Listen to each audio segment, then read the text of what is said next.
terakhir saya dan Pak Mahfud berkeliling melihat, mendengar, menerima banyak kelompok masyarakat. Mereka menyampaikan kepada kami cerita-cerita tentang proses pemilu yang terjadi di Indonesia ini. Tentu saja dalam 1 bulan ini kami juga berkomunikasi dengan partai pengusung, para saksi-saksi di daerah. Apakah cerita-cerita itu begitu adanya? Dan ternyata relatif cerita itu punya kemiripan. Mulai dari proses,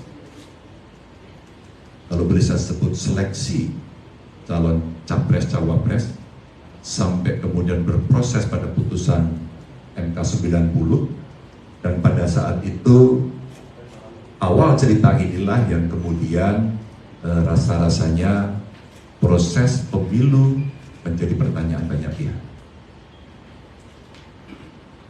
Dari pendaftaran di KPU ada catatan-catatan yang kami rasa secara prosedur juga ada masalah. Kami bertemu dengan tokoh masyarakat, mereka menyampaikan suasana kebatinan, apakah ini yang namanya pemilu yang jujur dan adil. Para ilmuwan, akademisi, saya kira semuanya melihat, dimulai dari Jogja, kemudian menyebar ke seluruh Indonesia, juga kemudian diulangi lagi mereka bertemu untuk saling mengingatkan bahwa pemilu harus jurdil, harus luber, dan tentu saja kita berharap mimpi demokrasi yang kita inginkan pasca reformasi itu betul-betul bisa berjalan. Kedua, umpama sama-sama kan setelah yang saya ceritakan tadi, bahkan luar negeri pun memberikan catatan kepada kita. Ini penyelenggaraan pemilunya kok seperti itu. Tadi Pak Ganjar sudah mengatakan bahwa demokrasi yang kita hadapi sekarang ini adalah demokrasi yang menurut banyak penilaian, termasuk dari luar negeri, juga dianggap bermasalah.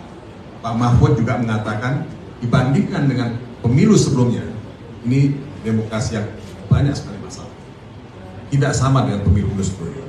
Nah, saudara-saudara, sekedar untuk menambah saja, majalah The Economist, majalah yang sangat tua dan berpengaruh di Inggris, dibaca di seluruh dunia, itu mengatakan pemilu kita ini dia sebut sebagai the most undemocratic election.